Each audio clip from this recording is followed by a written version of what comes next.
Урматтуу кайрымдуу берешен агыжылар, баарыңыздардан Алла разы болсун.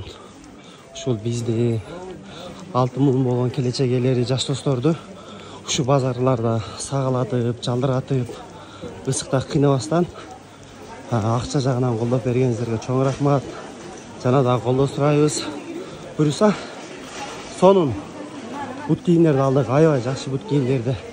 Бул жактагы эжеке агаларыбыз Ихсан экен деп арзан эмес, жакшысын жөндө кылып берди. Биз өтө ыраазыбыз.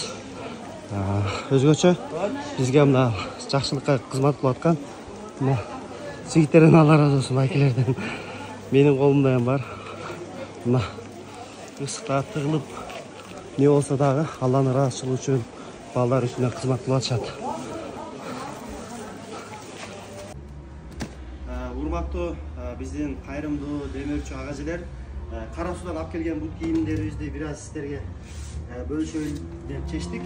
Биз жана эле ушу ыктыярчылар менен жалпы барып, ушу сиздердин колдооңуздар менен ушундай жакшынакай балдарыбызга бут кийимдерди алдык. Бут кийим жакыныраак тартсаңыз. Балдарыбыздын бут кийим дагы баягы эптемей бут кийим эмес, мондой. Балким сатуу тармакта жүргөн эжекелерибиз, агаларыбыз жакшы билет.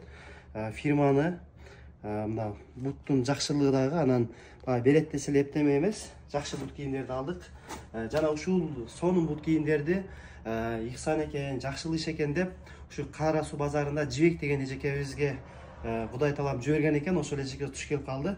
Эжеке өзүнүн аманаттарын дагы берди. Ошонун ичинде ушундай жакшы бут кийимдерди эл үчүн деп бир аз жөндө кылып берди. Биз Жибек эжекебизге жана ушул жакшылыкты колдоп аткан ар бириңиздерге терең ыраазычылык билдиребиз.